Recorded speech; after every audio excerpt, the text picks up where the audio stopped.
Hello, Gary Hernandez here, and welcome to Cane Self-Defense with Master Gary Hernandez. I had a couple people email me recently and wanted me to go over the personal protection cane that Canemaster designed. Our canes very similar to this configuration that might be like what I call the old English style gentleman's cane, where you can put your palm or right on top of there.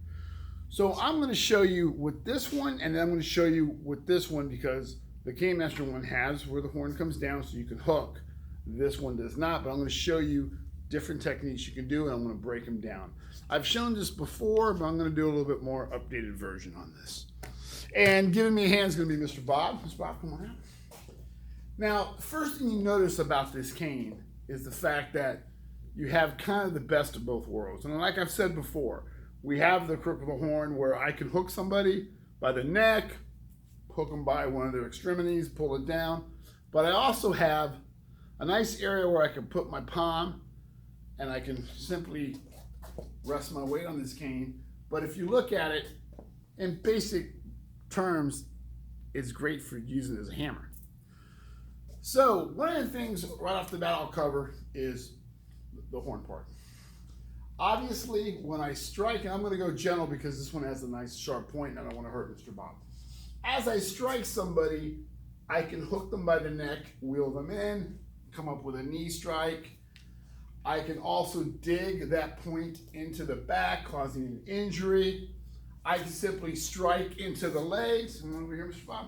I can strike into the legs, using that to pick up a knee, pick up around the ankle area, and pull them off balance.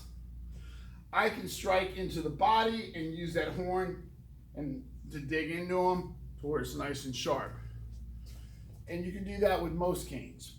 Now, with the palm rest area, you have that nice raised area that's going to allow you for perfect strikes. Now, I can also use that not only as a distance, long-range striking tool, but like I've shown in videos before, I'll suddenly shorten it up and I'm in close. So I can use, obviously, I can hit to the head with it. We all know there's a big, strong chance I could cause fatality right there. But if I want to get somebody off me without killing them, I can actually come down on that collarbone, breaking that collarbone and causing pretty good injury. It's going to allow me time to get away. If he's reaching for me, I can step back, come down on that wrist.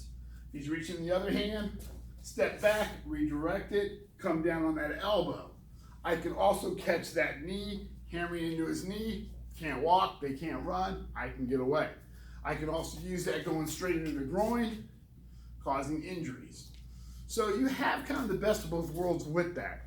What I also like about the fact that if you look at this, and I've talked about this many times before, but if you haven't noticed or caught wind, it goes straight into the throat. It goes straight into the shoulder area. It goes really good into the hip area. So if he's starting to come toward me, I can catch him into the throat, striking him, making him and backing him up. If he goes to throw a punch, I can catch him into the shoulder area, sorry about that, and push him away. I can catch him into the solar plexus still. If he wants to throw a kick, I can simply hammer that into his knee area.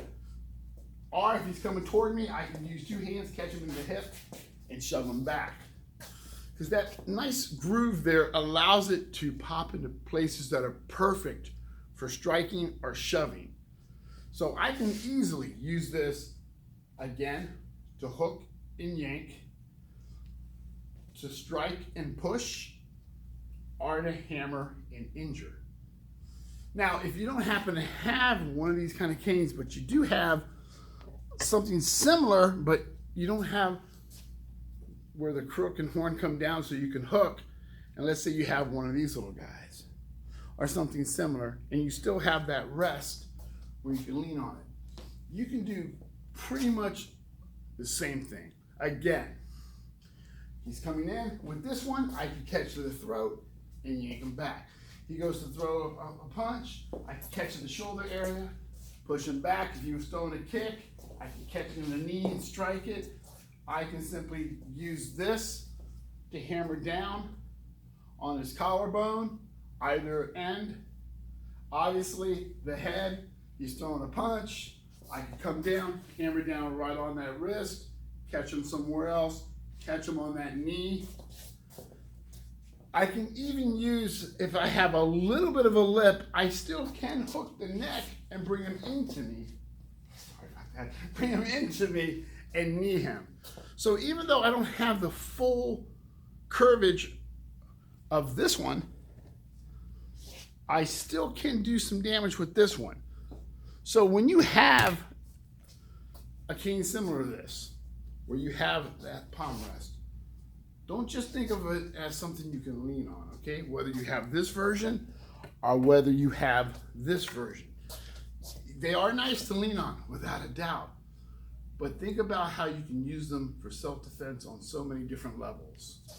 So now you have something that you can push, pull, and strike with.